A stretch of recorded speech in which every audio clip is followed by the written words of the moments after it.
To the to the destitute who has little money, and a vagabond without a cave to live, but whose hearts be rich with generosity, ever ready to help another man in need, I shall not hesitate to lavish my respects. Those are the words written by our first guest, Namgay Wangchuk. From Perth, where I am, Namgay sits in Thimphu in Bhutan. Technology allows us to interact in a seamless way. And so, my very warm welcome to you, Namgay. Thank you. Thank you. Now, in this small space that I'm trying to create, which is to have positive vibes so that there will be people who tune into podcasts who can hear inspiring stories that are lived by inspired people.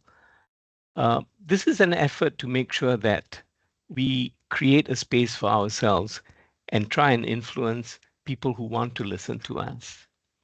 So I'm going to ask you, Namge, given the global wounds of our time, there is one wound that has earned you the National Order of Merit from no less than His Majesty, the King of Bhutan, in 2024 for something called Trashnology.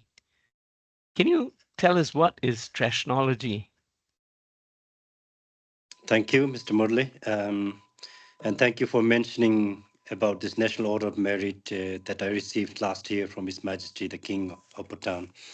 Actually, I'm truly honored and very lucky to be given this award. I'm sure this will be my single and only and highest achievement in my entire life. Well, Trashnology is a term I coined to mean my indignation, my anger, my frustration for the problem of human irresponsibility when it comes to being poor at managing our wastes. People are wherever people go, they have littered, as I see. Wherever people have stepped, whether it is on a high mountain, down in the ocean, forests, meadows, wherever people have gone, they have littered. So I'm trying to, through technology, I'm trying to say, or I'm trying to convey the message of no to littering, actually, which is actually very easy these days with the technology, producing everything in mass. And with all the products that people produce with the help of technology, that's in very huge scale, uh, litters come automatically in the form of packaging. Biscuits, for example, there's a lot of unnecessary packaging. One packet in another, then there are layers of packaging being done in the name of branding, which is totally unnecessary, I would say. um, the principle behind technology is that home is where I am right now, not just the four walls where we live every day. So that way, what I'm trying to say is wherever we are, whether it be in the playfield, whether it is on a mountain where you hike, whether it is at your office, workplace, that is your home. And by that, what I'm trying to say is if we remember that the home is where I am right now, then I would try and keep this place as clean as how I would keep my home clean. So that's a basic message I'm trying to convey. And through technology, I'm also trying to convey to the people that those who clean the places, those who clean the places deserve more respects than those who dirty places, immaterial of their social status, rich, poor, high ranking, low ranking, doesn't matter. If you're littering, your rank automatically drops down. um, Let me just yeah, take you up on this because you've written about it in one of your poems, and you say, I see people spend generously for purchases much and many. I'm not sure they know their actual needs, and least they care about the wrappers they let fly. How I wish they'd realize littering is ugly at home and outside. Is that what you yeah, mean? yeah, That's yeah. That's very beautiful. basically it. that's beautifully captured in this particular poem called Mindful Ways. And Yep. I'll introduce to our viewers the your collection of poems, the book that you've published. Now, Thank you. I just want to say that, I've heard of people who've become school toppers and sports toppers, but you are a trashnology topper, and you've been a relentless champion of cleanup campaigns. Could you tell me something a little for our viewers' benefit? What is Solo Saturday, and what is it that they can learn from your efforts in Solo Saturday? um, Usually, how I've observed is people tend to wait for the big opportunity to make differences.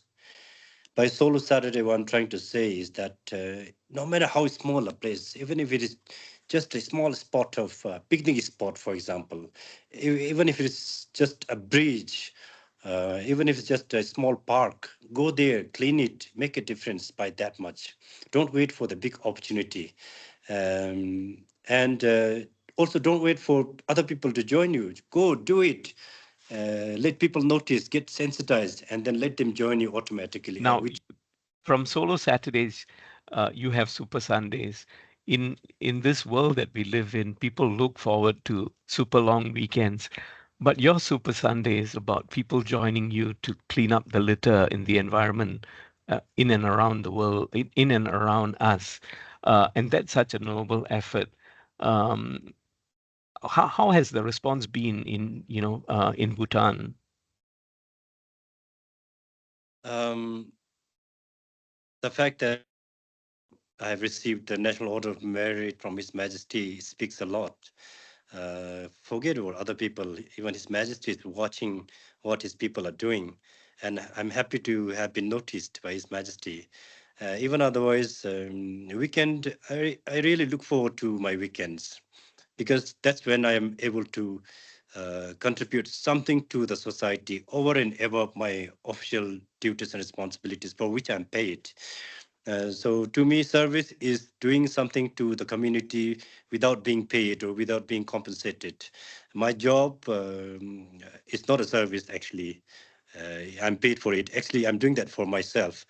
And the Super Sunday and Saturday, Solo Saturday, it's a service from my side to the society, my country. Namge, And yeah, that's yeah. really the attitude of a global citizen.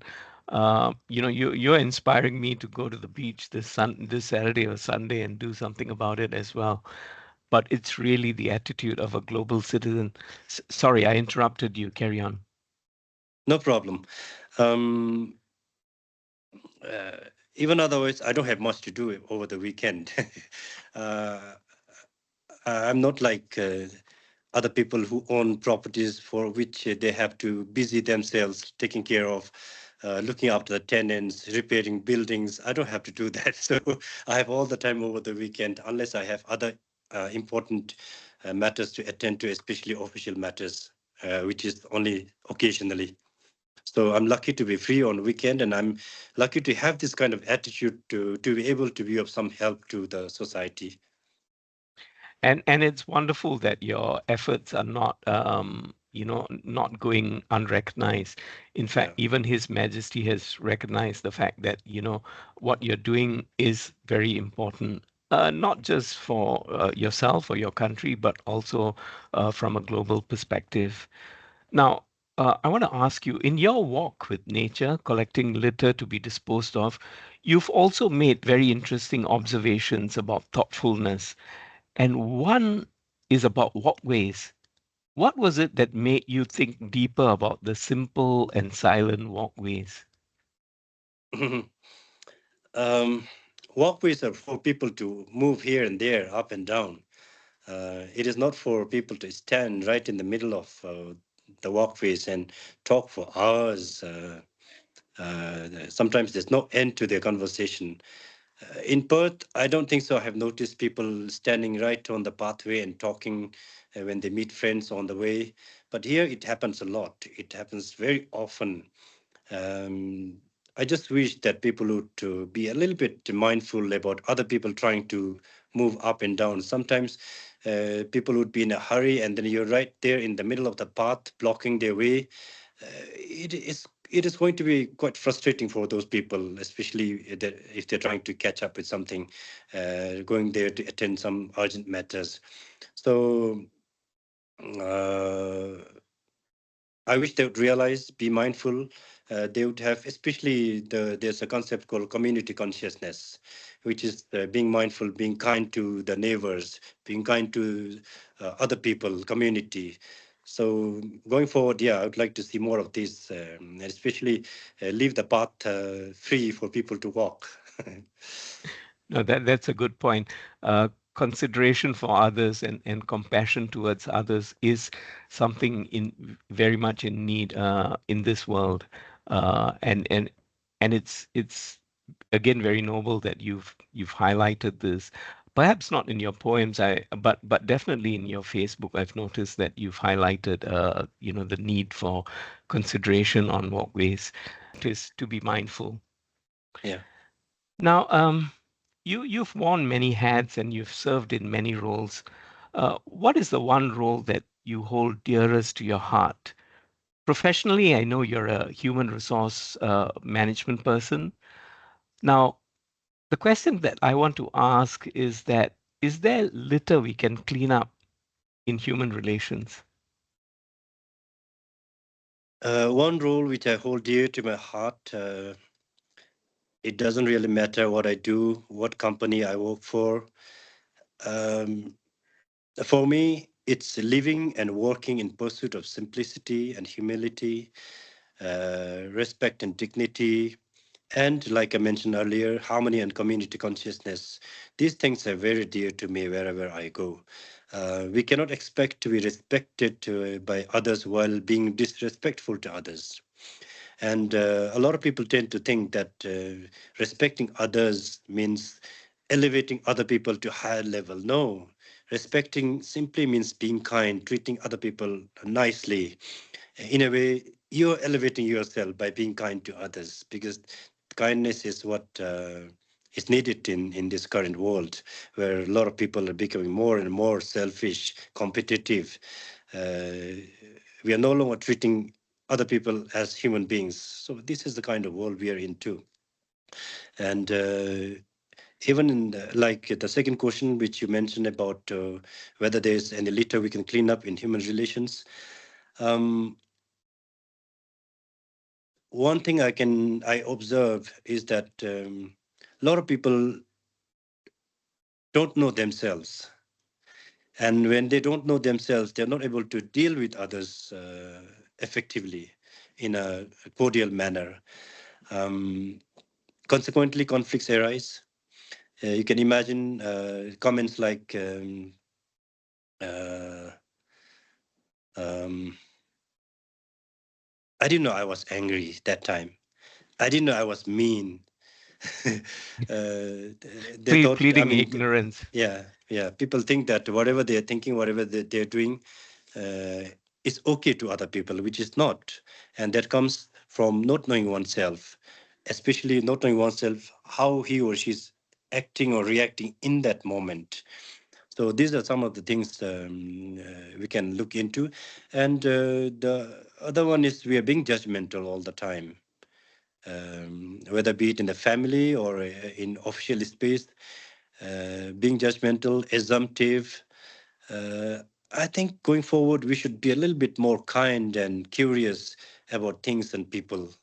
By kind, meaning we are trying to show some empathy for others. By being curious, we're trying to get in deeper to the truth. That way, we can improve our relationships. And the being judgmental and being assumptive is shown in shown in people's behaviors, especially when they say like, "You should have, you should have seen what I did. You should have understood what I meant. You were supposed to know what I said." Things like that. There's no clear communication. We assume that they've understood me. I mean, if I were to be in the case. So clearly communicating, uh, a little bit being kind to other people instead of being judgmental. All these things will help. I think. Yeah. Namge, what you've mentioned actually is covered in your two books of poems, Nature's Nature and Melody of Simple Chords. And I'm really keen for people in this world to try and understand that we're living at a time when there's diminishing values, morals, and ethics. And you've very beautifully expressed these in your books. One of it is Melody of Simple Chords. It is actually such a beautiful book, and the poems there capture not just your deep thoughts about being humane, but also being considerate towards others and living a more spiritual life. Um, Now, one of the things about being a bit more spiritual from your perspective that I've noticed is that in your published work, you dwell on the subject of karma. Now, this word karma is perhaps overused in popular parlance, but it has sort of lost its deep philosophical underpinnings. Uh, would you be able to share with us what uh, what your explanation of karma is? Yeah, my understanding on the word karma may be quite rudimentary. Yet, since you asked, let me share my understanding and belief. Actually, I take it very seriously, this karma. And to me, karma is that invisible, very powerful, indestructible continuum of cause and effect, actions and results. Uh, Very simply put, there's a common parlance where people say, "You're, I mean, what you sow, you reap." Yeah. If you sow maize, you're going to get corn, not potato. So you give kindness to the world, you get kindness in return. It is not just in this life alone. It is spread across all lifetimes. And um, yeah, really, you can see this. Many examples in people's lives. Like, for example, I can't help thinking about same family, same father and mother having different children. Some very tall, handsome, beautiful, some with disabilities. So these are happening because of karma. It's because something you have done in the past was not very good for others and the nature. You are bearing the brunt of it right now. So these things happen, and these are really serious, I think, and people should take it seriously. This karma. Thank you. And just to lighten the note on karma slightly, would you say that karma brought you to your wife and your daughter? Oh yes, yes. Otherwise, of all of the 8 billion people, why would my wife be my wife? It applies to you as well, and even the fact that uh, after 2 years of publishing my books, you wanting to talk to me, this is also happening because of karma. As I must have something, Some not connections just on these my. books. I must have done something to you in our past lives, which you don't remember right now. Now, just going back to your wife and daughter, do they share your passion for trashnology? Oh yes, oh yes. I take my daughter occasionally. Of course, I'm not able to take her regularly because she has to study. She has homeworks to do, and my wife is back home all the time, making breakfast ready when I return from Solo Saturday and Super Sunday. So, yeah, and wherever we go, like trekking, hiking, especially when we visit holy places, we do the trashing together. I mean, again, trashing is not a word, proper word, but I made it up. So.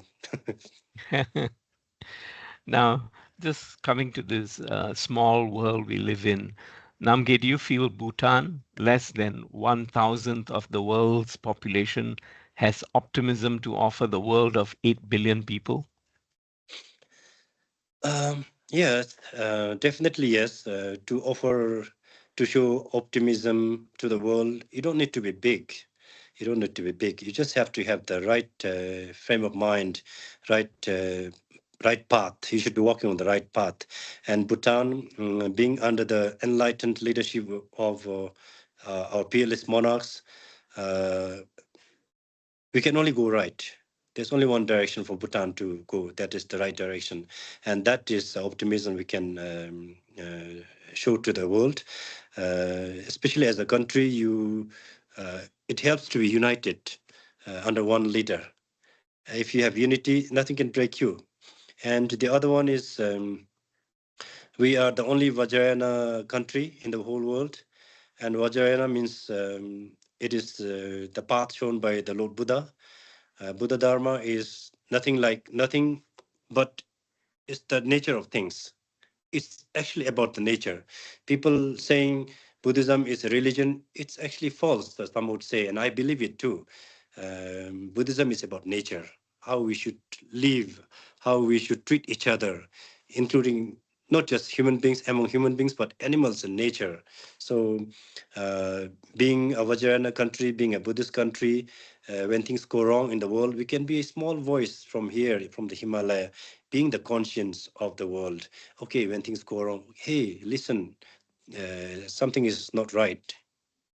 Yeah, Yeah, and being the conscience of the world, I think part of it is captured in your poem called Optimism, and you write this: "I'm small, but I will grow, perhaps rise taller than many. This much I'm certain that I'm not born a dwarf." yeah. So, optimism, yes, you rightly pointed out. We need to be positive all the time. We can't be giving up on ourselves and on the world. We should keep working hard. Only thing is, the intent has to be right. Intent has to be right for yourself and right for the community and the world. And if you have optimism, resilience, things are going to improve anyway. Yeah. Namgi, I'm just going to shift gears slightly. And I've discovered recently that you are a keen footballer, a striker no less. Tell me why, why is it that, in your opinion, why is this sport? It's such a simple sport, but it stirs the imagination of people everywhere. It brings the world together every 4 years when we have a World Cup. What is it about football? Uh, to me, the fact that a group of people come together, uh, running after a ball, trying to be united, showing team spirit, and sometimes also shouting, scolding at each other. But in the end, the objective remains one, which is to win. And there's another opponent for which, especially personally, I always throughout the game I think that both the teams are there to play and win, and in the end it doesn't really matter who wins. You have to uh, empathize with each other, and I think this sport is loved by everyone, almost everyone in the world, and just the fact that it gives you the rush of adrenaline, that tension when you support a game, support the game or support a team. I think that's the fun part that brings people together. And what's important is in the end, whether you lose or win, we have to remember that both teams, both parties are human beings looking for happiness, not looking for suffering. This is the key message in the end, which we should all remember. Otherwise, the fun part is the lighter part, the easy part. Yeah. And Namge, just going back to your point on trashnology, one of the things that I've observed about Japanese spectators, whatever sport that they go and watch, they always clean up the space that they occupy. And it's one of those very, very inspiring things that I've noticed about Japanese spectators.